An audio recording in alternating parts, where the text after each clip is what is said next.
قائد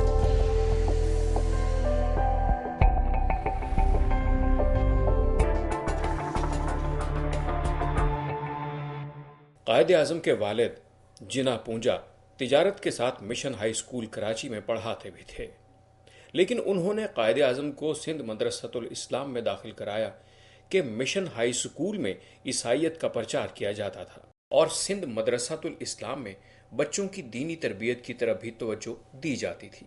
جب قائد اعظم بمبئی گئے تو وہاں بھی آپ انجمن اسلامیہ کے اسکول میں داخل ہوئے۔ 1918 میں بمبئی کی ممتاز شخصیت سر ڈنشا کی بیٹی رتی سے شادی کی تو شادی سے قبل قبول اسلام کی شرط رکھی۔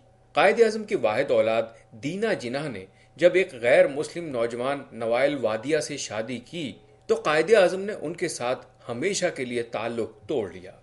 اگر کبھی دینا انہیں خط لکھتیں تو قائد اعظم انہیں ڈیئر دینا کی بجائے مسز وادیہ لکھ کر مخاطب کرتے اور مختصر جواب دیتے۔ 1939 کو آل انڈیا مسلم لیگ کے اجلاس میں تقریر کرتے ہوئے کہا، میں چاہتا ہوں کہ مرتے دم میرا دل، ایمان اور ضمیر گواہی دے کہ تم نے مدافعت اسلام کا حق ادا کیا۔ یہ وہ چند مثالیں ہیں جن سے ذاتی سطح پر قائد اعظم کی مذہب پسندی کے درجے کا اندازہ ہوتا ہے۔ اس کے بعد ریاست کی سطح پر مذہب کے دخل کا معاملہ دیکھتے ہیں۔ 14 اگست 1947 میں دستور ساز اسمبلی کے افتتاح کے موقع پر ماؤنٹ بیٹن نے اقلیتوں کے حوالے سے فراخ دلی کے معاملے میں شہنشاہ اکبر کا حوالہ دیا تو قائد اعظم نے اپنی جوابی تقریر میں کہا، اس فراخ دلی کا مظاہرہ 1300 سال قبل ہو گیا تھا، جب فتح کے بعد رسول اللہ صلی اللہ علیہ وآلہ وسلم نے عیسائیوں اور یہودیوں کے عقائد کا احترام کیا۔ فروری 1948 کو قائد اعظم نے امریکی عوام کے نام ایک ریڈیو پیغام میں واضح کیا، مجھے یقین ہے کہ پاکستان کا آئین جمہوری قسم کا ہوگا جسے اسلام کے بنیادی اصولوں کے مطابق تشکیل دیا جائے گا۔ اسلام کے اصول عملی زندگی پر اسی طرح لاگو ہوتے ہیں جس طرح 1300 سال قبل لاگو ہوتے تھے، لیکن اس کے ساتھ ساتھ یہ بھی حقیقت ہے کہ قائد اعظم نے 11 اگست 1947 کی تقریر میں کہا کہ کسی کی ذات، مذہب یا عقیدے سے حکومت کو کوئی سروکار نہیں ہونا چاہیے۔ اسی طرح آپ نے دو ٹوک انداز میں کہا کہ پاکستان ایک تھیوکریٹک ریاست نہیں ہوگی اور تمام اقلیتوں، ہندو، عیسائی، پارسی کو بحیثیت شہری وہی حقوق حاصل ہوں گے جو دوسرے شہریوں کو حاصل ہوں گے۔ آج دین و دانش میں ہم اس بات کو سمجھنے کی کوشش کریں گے کہ قائد اعظم کا اسلام اور سیکولرزم کے حوالے سے تصور پاکستان کیا تھا۔ بسم اللہ الرحمن الرحیم۔ اللہ کے نام سے جو سراسر رحمت ہے، جس کی شفقت ہمیشہ ہمیشہ کے لیے خواتین حضرات، یہ پروگرام ہے دین و دانش، اور آپ جانتے ہیں اس کے اندر ہم گفتگو کرتے ہیں علمی، دینی اور سماجی موضوعات کے بارے میں۔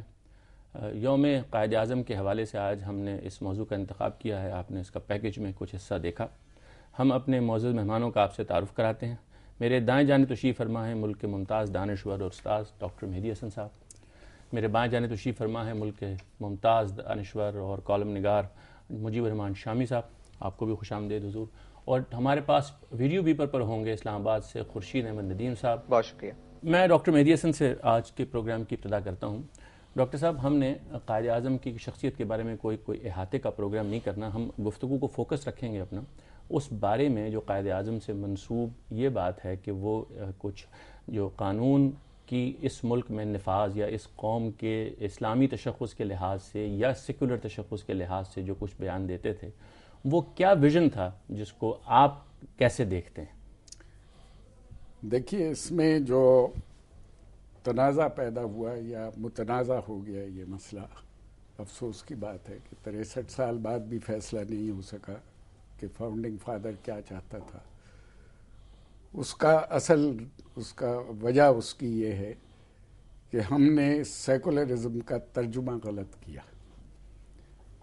مسلسل ہمارے ہاں سیکولرزم کا ترجمہ جو ہے وہ لادینیت کیا جاتا رہا، اور اچھے پڑھے لکھے لوگ جو وائس چانسلر تک کے عہدے تک پہنچے ہیں وہ بھی اس کا ترجمہ لادینیت کرتے ہیں، حالانکہ اس کا ترجمہ لادینیت نہیں ہے۔ سیکولرزم کا مطلب یہ ہے کہ جب آپ مذہب کو استعمال نہ کریں کسی کو رعایات دینے کے لیے یا کسی کو سزا دینے کے لیے، تو وہ سیکولرزم ہوتا ہے۔ اور جب ہم یہ کہتے ہیں کہ پاکستان ایک جمہوری ریاست ہے اور قائد اعظم محمد علی جناح جمہوریت چاہتے تھے، اور پاکستان بنا بھی جمہوریت کے ذریعے سے، رائٹ آف ووٹ سے مسلمانوں کے، برِ صغیر کے، جس کو جناح مسلم انڈیا کہتے تھے، انہوں نے اپنا رائٹ آف سیلف ڈٹرمنیشن استعمال کر کے پاکستان بنایا تھا۔ یہ ایک جمہوری طریقہ تھا۔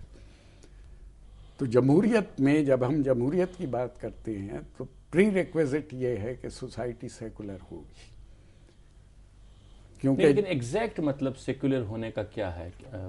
کیا فرق سے تعلق ہے؟ یہ ٹرم آئی ہے رینیسانس اور ریفارمیشن کی تحریکیں جب یورپ پاپائیت کے پس منظر میں، کہ اس سے الگ کیا، جب اس مذہب کو اسٹیٹ سے الگ کیا گیا، اسٹیٹ سے الگ کیا، تو اس وقت یہ کہا گیا کہ اب اسٹیٹ سیکولر ہے، کہ مذہب جو ہے وہ انڈیویجول کا مسئلہ ہے۔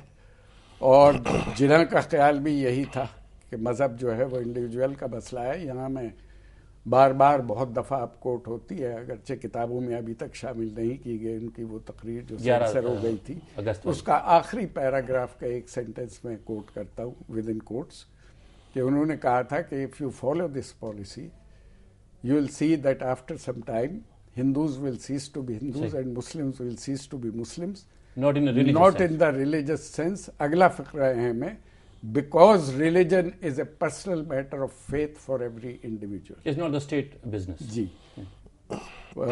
in Pakistan all citizens will have equal rights. تو یہ ان کا ویژن سوچ تھی۔ اچھا، دوسرا ایک آرگومنٹ اور میں دے دوں کہ مسلم لیگ، آل انڈیا مسلم لیگ، جس نے یہ اسٹرگل کی تھی ہندوستان کو ڈیوائڈ کروا کے پاکستان بنانے کی، 1906 سے لے کے 1947 تک کے اس کے ریکارڈ اب پبلش بھی ہو گئے ہیں، آرکائیوز بھی رکھے ہیں، موجود ہیں۔ ان تمام ایئرز میں 41 سال میں مسلم لیگ کا کوئی مطالبہ جو ہے پورے اسٹرگل کے دوران انگریزوں سے یا کانگریس سے مذہبی مطالبہ کوئی نہیں ہے، سارے مطالبات سیاسی ہیں۔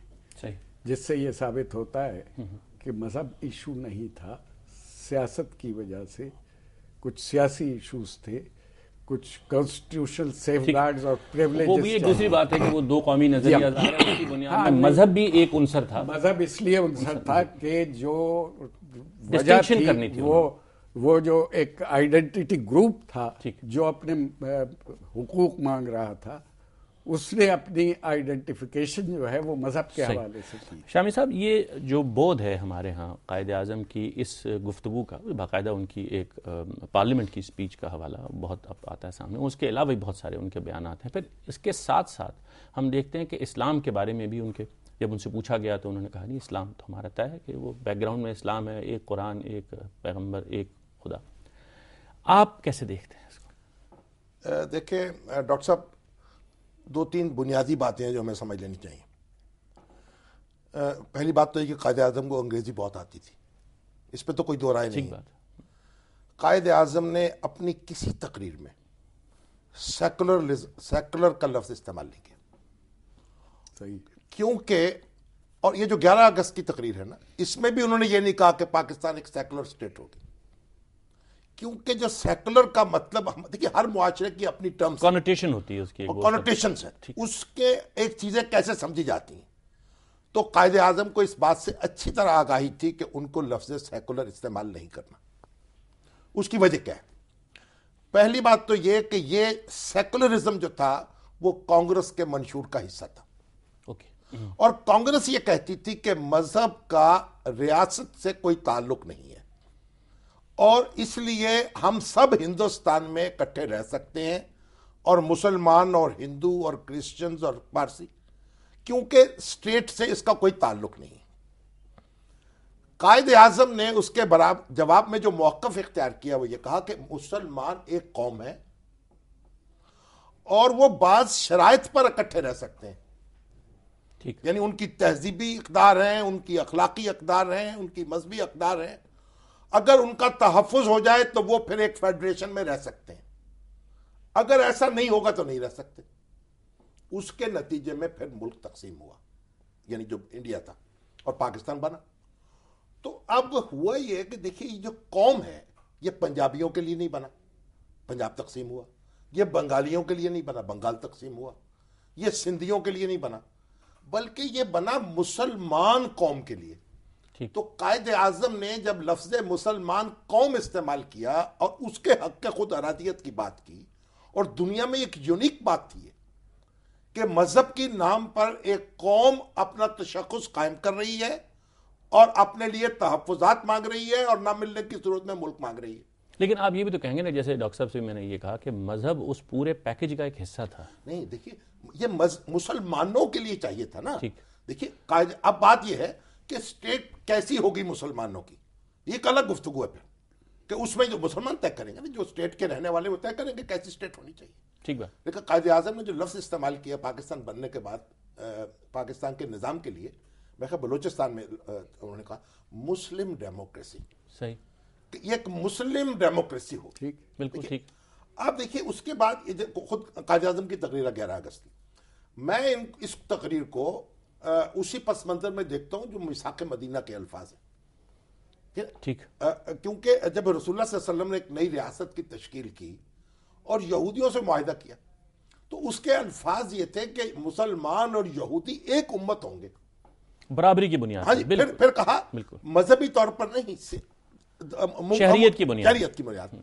تو یہ جب میثاق مدینہ کے الفاظ ہیں، کم و بیش وہی الفاظ قائد اعظم کی تقریر میں استعمال ہوئے ہیں. تو اب دیکھیے اگر تو ہم لفظوں میں الجھ جائیں، میرا یہ خیال ہے کہ اب یہ وقت آ گیا ہے کہ ہم ان لفظوں سے اوپر اٹھ جائیں، اصل مفہوم پر ہم بات کریں اور مفہوم پہ بات کریں. شامی صاحب مجھے اجازت دیجیے گا ایک مختصر سے وقفے کی. خواتین و حضرات ہم حاضر ہوتے ہیں ایک وقفے کے بعد.